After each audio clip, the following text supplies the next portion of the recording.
A high-speed chase had ended with a flight into a curb, speeding and trying to escape into the woods, and the teens in the Sonata earned themselves a felony.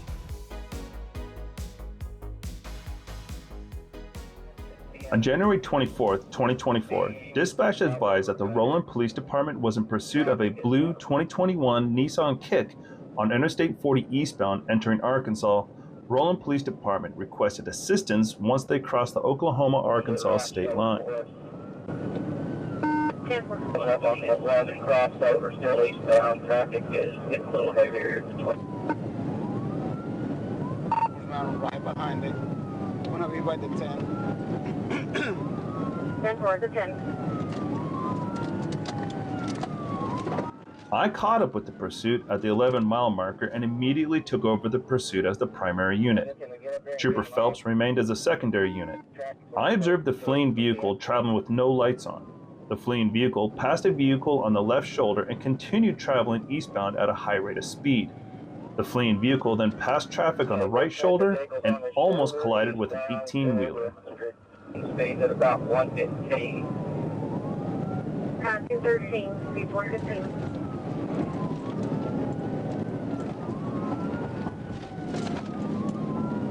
Okay, Seven's trying to pit him, the guy's trying to avoid him, but Seven's trying to get him right here. 10-4. I attempted a TVI maneuver, but I was too shallow on my first attempt. I then immediately attempted a TVI a second time and was able to perform a successful TVI. As a result, the fleeing vehicle veered off the road towards the right and rolled over multiple times on the grassy roadside before coming to a stop upside down. I continued traveling eastbound and turned around.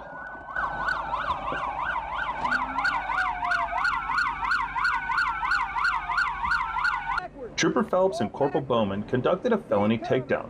Both subjects were taken into custody without further incident. The driver was identified as Eric Boyce and the passenger was identified as Maurice Turner. An ambulance was called to treat the driver and passenger. Mr. Boyce declined any medical assistance and was taken to the Crawford Detention Center. Mr. Turner complained of pain in his right shoulder and requested to be transported to the Baptist Health Hospital in Fort Smith. It all started when a police officer noticed an Infiniti that was speeding. Almost immediately, the police officer attempted a traffic stop. In a classic pattern, the suspect began running away as soon as the officer got out of his car and approached his vehicle.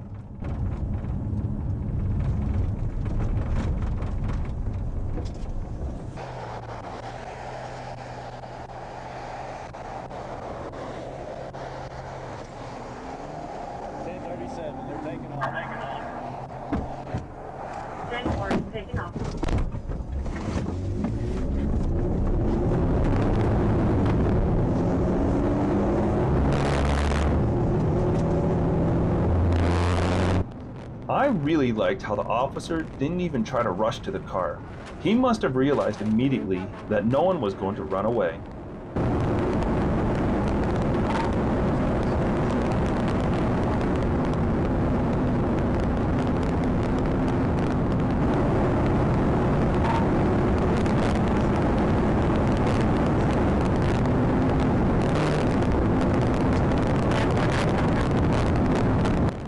After a short period of time, the Infiniti decided to turn off the highway, thinking that the policeman would not notice this maneuver, but he was wrong, and almost immediately the officer was at his bumper, waiting for a free space to make a pit maneuver.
on the ground! Get on the ground now! Get on the ground! After a successful maneuver, the suspect decided to try to escape in the woods, but even here, he was unsuccessful. He was apprehended and sent to prison.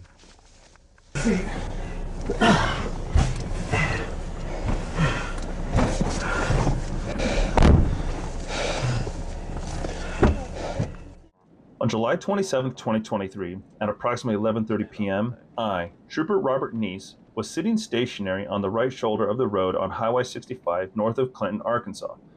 I observed a silver Hyundai Sonata traveling southbound on Highway 65. I noticed that the left taillight was broken and shining a white light to the rear. The vehicle's brake lights came on after it passed by me, and I could see the white light get very bright. I made a lane change from the right shoulder of the road and started to travel on Highway 65 southbound to catch up with the vehicle to make a traffic stop for a defective, improper tail lamp. He just threw something out. I don't know what it was. It went all over my car.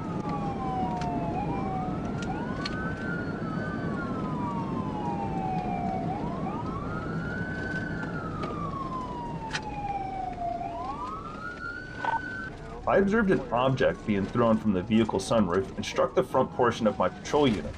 The liquid was splattered all over my windshield and the front portion of my patrol unit. The vehicle made a right turn onto Banner Mountain Road.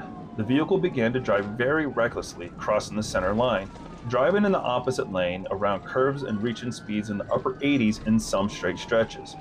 The vehicle made another right turn onto Banner Mountain Road while still driving across the center line and into the other lane of travel. At one point in this stretch of the pursuit, the vehicle turned the lights off and then turned them back on. Turn right on Banner by the church.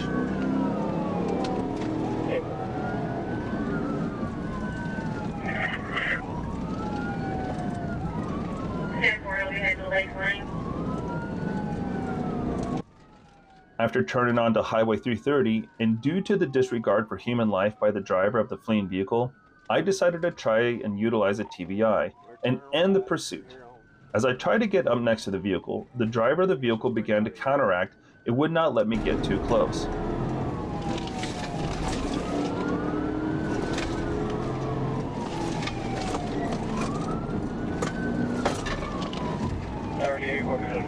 States running now. Station 3, I tried to get up. He's swerving all over the road, trying to prevent me.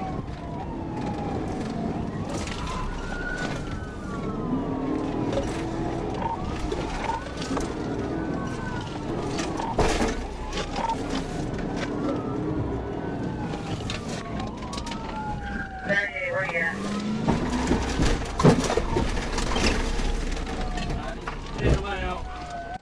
As I was trying to get up to the right side of the vehicle, the driver of the vehicle hit the brakes, causing contact between the right rear portion of the vehicle and the left portion of my bumper. Right northbound.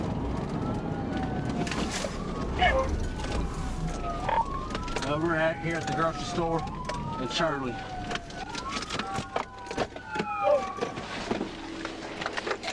Stick your hand up the car and leave him right there. Driver, get out. Turn around. The vehicle made a left turn into the parking lot of Reeves Grocery Store for a final stop. I got out and initiated a felony takedown at gunpoint. The driver and front seat passenger were both arrested without further incident at approximately 11:48 p.m. The driver was identified by his Arkansas driver's license as Braden Joseph Duncan. The front seat passenger was identified by her Arkansas driver's license, Nina Clark. The fleeing vehicle sustained damage to the left and right rear portions of the vehicle. My patrol unit only sustained minor damage to the bumper. Have a great day, and thank you for watching.